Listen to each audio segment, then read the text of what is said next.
Foreclosures are back with a vengeance, skyrocketing 34% year over year. Is this just a real estate blip, or are we headed for another housing meltdown like 2008? Dive deep with me in this video as we uncover the reasons behind this surge, whether it spells doom for the market, and most importantly, how you can capitalize on it. From navigating the complex world of foreclosure purchases to scoring incredible deals on these homes, this video is your ultimate guide for profiting from this foreclosure frenzy. We're even going to go over the best sites for foreclosures online, so buckle up guys, because we're about to reveal some serious secrets, bust some myths, and show you exactly how to turn foreclosures into your golden ticket to real estate riches. So here's a quick look at the latest foreclosures from real estate data firm ATTOM. Check this out. It was for their 2023 year-end report, and it found nationally that the number of foreclosure filings made in the United States was up from 2022.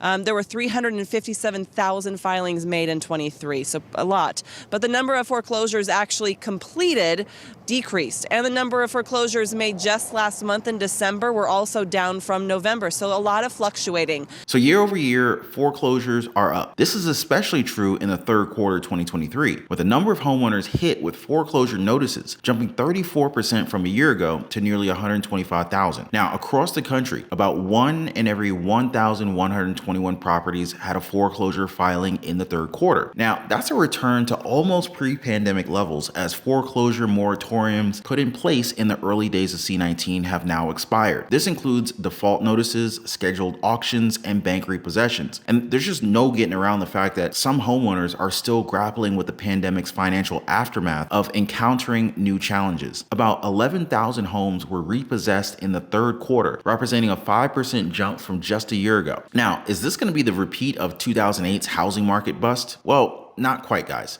because sure, the increase in foreclosures and persistently high home prices, it may trigger some unpleasant memories of the pre-2008 housing bubble in American people, but overall, real estate experts, they're just really not anticipating another foreclosure crisis. Back then, those ticking time bombs called balloon mortgages were practically handed out like candy. Those, thankfully, are mostly history. Gone are the days where families got buried in payments that spiked like a bad roller coaster. Now, in the aftermath of the Great Recession, those risky mortgages with soaring payments that led to financial troubles for many homeowners have mostly disappeared from the market. Mortgage lenders have ultimately tightened their belts as well, meaning it's harder for people to get a loan, especially in today's high interest rate environment. Now, qualification standards, those have also become so stringent that it's mostly just people with the highest credit scores that can even secure loans these days. You know what I mean? And unlike the Great Recession, when houses basically sat lonely and unwanted, right now there are bidding wars still taking place for every brick and mortar that does go on the market. So this demand frenzy should definitely, or at least for a sustained period of time, keep prices inflated, hopefully acting as a safeguard against another housing market crash. But people are definitely feeling the pinch. I can't tell you how many people have come up to me and said that, they're worried about this or they're worried about the future in general, right? And they're especially worried about how bad things are going to get for the average American. I saw this headline recently. New Jersey Governor Phil Murphy signs new foreclosure protection program into law. Now, this is definitely good news for homeowners, but for them to prioritize this and sign it into law, that may mean that times are indeed getting hard for some people who are trying to keep roofs over their heads. Now, sure, there's worry, there's uncertainty, but hey, there's also resilience, there's community. And right here on this channel, we're all about finding the silver lining, the actionable steps that we can take to protect ourselves and each other. More on that later. Also, make sure to hit the subscribe button and join us, because even in a bumpy economy, there's always room for progress. So let's build that progress together. All right. And if you haven't already, definitely hit the like button for the video. That way more people can find our content. Appreciate you guys. All right. So now more on this New Jersey foreclosure law from Governor Phil Murphy. So basically this new law creates the Community Wealth Preservation Program, which will give homeowners facing foreclosure plus their families and,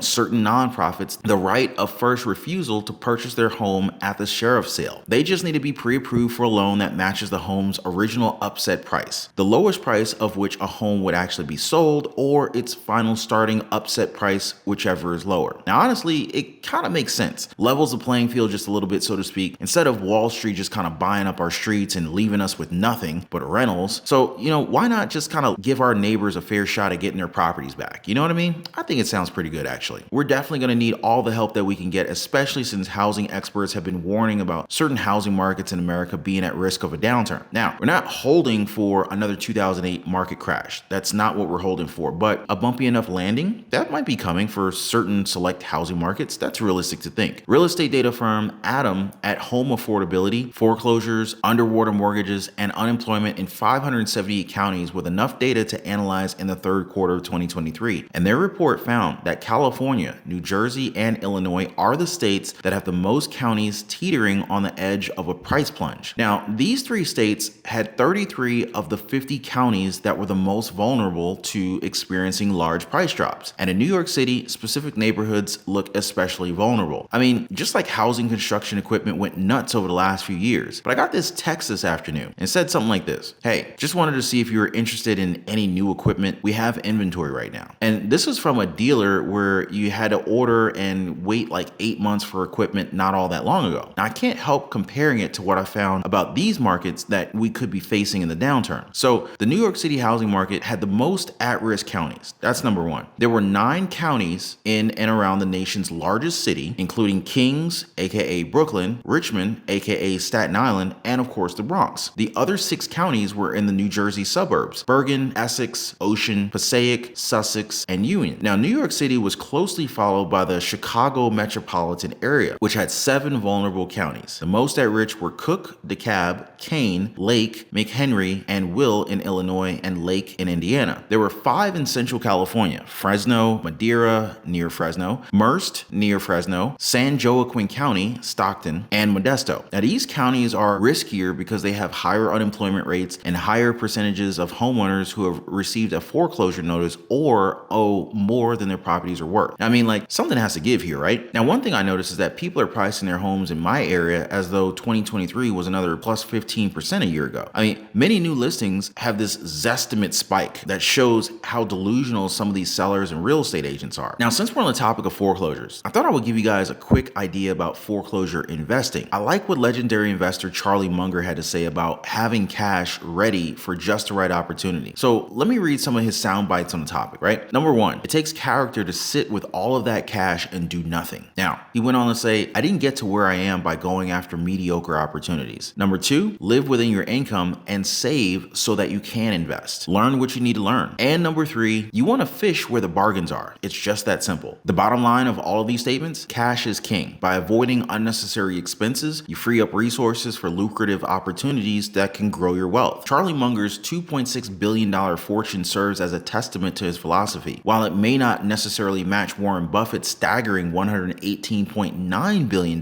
net worth, it's undoubtedly a testament to the power of mindful spending and strategic investment. And it's definitely more than most of us have in our lifetimes. Am I right, guys? Another Charlie Munger quote that we can definitely relate to foreclosures: "The way we get rich is to keep $10 million in your checking account in case a good deal comes along." Having that much money handy is definitely the key to foreclosure investing, right? Looking for a deal in this tight market? Foreclosed homes might be your golden ticket. While the pandemic lull kept many from falling behind, things are shifting. Foreclosures ticked up 9% last quarter, according to ATTOM, hitting a potential upswing. So, of course, they're still rarer than the pre-pandemic times, but you never know, right? Foreclosures are pretty simple. When someone misses mortgage payments, the bank repossesses the house. To recoup their losses, they slash the price, offering investors a potential steal. Now, this isn't a gold rush, though. Finding the right foreclosed home, one truly below market value and in good condition, requires careful research and patience. My first advice: find an experienced real estate agent. Finding and pricing foreclosures could be a little bit challenging, so it's generally recommended to get a real estate agent with expertise in this particular area. An agent who knows the foreclosure process can effectively represent your interests and smoothen out the entire transaction. Look for realtors that have specialized training in distressed properties, like the Certified Distressed Property Expert or CDPE certification, or short sales and foreclosure resource designations. Now, of course, you always have the option option to deal directly with a bank. Now, this can be risky though. Generally, buyers feel a little bit more secure when they have direct representation from an agent. Now, some lenders like Bank of America and Citibank list their bank-owned properties online. The U.S. Department of Housing and Urban Development, also known as HUD, and Fannie Mae, they also provide foreclosure listings on platforms like HomePath. Additionally, foreclosure listings may appear alongside traditional listings on the local MLS, so it's worthwhile to ask your agent to keep an eye out for them. Keep in mind that these properties can be in high demand, so you may need to be ready to close quickly. And like I said, having that ready cash doesn't hurt. Just remember, as is, foreclosed properties are typically sold as is, meaning that the seller is probably not going to be making any kind of repairs and there's no guarantees of the property's condition. You could face all sorts of potential issues like termite damage, structural problems, even lead paint. This is exactly why it's better to look for foreclosed homes at the lower end of your budget, just so that you can have a little bit of room for increasing bids and covering necessary repairs. And if you're considering buying a foreclosed home, getting a home inspection is definitely a smart move. It's not mandatory, but it can definitely reveal any kind of serious issues that the bank might not necessarily be aware of. That way you can better decide whether to proceed with the purchase or just completely back out of the deal altogether, especially if you've included a